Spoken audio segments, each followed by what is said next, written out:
We tend to trust the ground beneath our feet. We build our homes, our roads, and our cities on the assumption that the Earth is a permanent, unchanging foundation. That stability is an illusion. Our planet is dynamic, locked in a continuous cycle of tearing itself apart and rebuilding. You can see this raw, uncontainable internal energy bursting to the surface during massive volcanic eruptions. We feel it when sudden, catastrophic shifts in the seemingly solid crust trigger severe earthquakes, shattering rigid human infrastructure in seconds. Even massive, quiet slopes of earth and rock can suddenly give way, burying entire neighborhoods under devastating landslides. And above ground, severe atmospheric phenomena, like towering dust storms, strip away topsoil and rapidly reshape the surrounding landscape. These intense natural events represent visible symptoms of a continuous global battle between internal forces building the planet up and external forces tearing it down. If you slice the Earth open, you'll find distinct layers: a hot core, a thick mantle, and a rigid crust. The core's heat drives massive circular currents called mantle convection.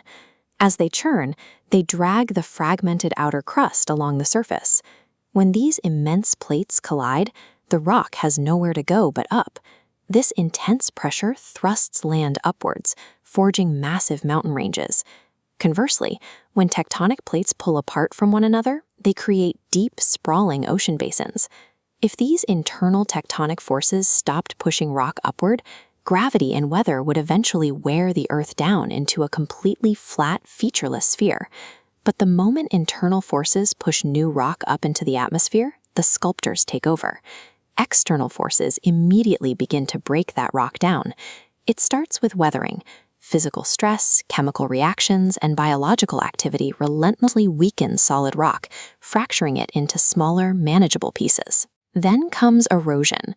This is the planet's transportation system, picking up those weathered rock fragments and carrying them far away from their original source.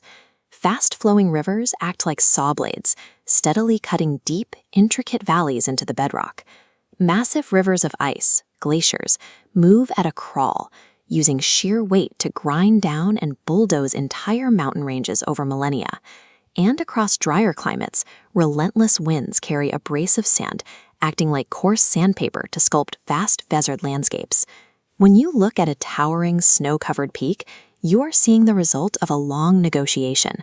The elevation comes from tectonic collision, but those sharp, jagged edges were carved by millions of years of ice and wind.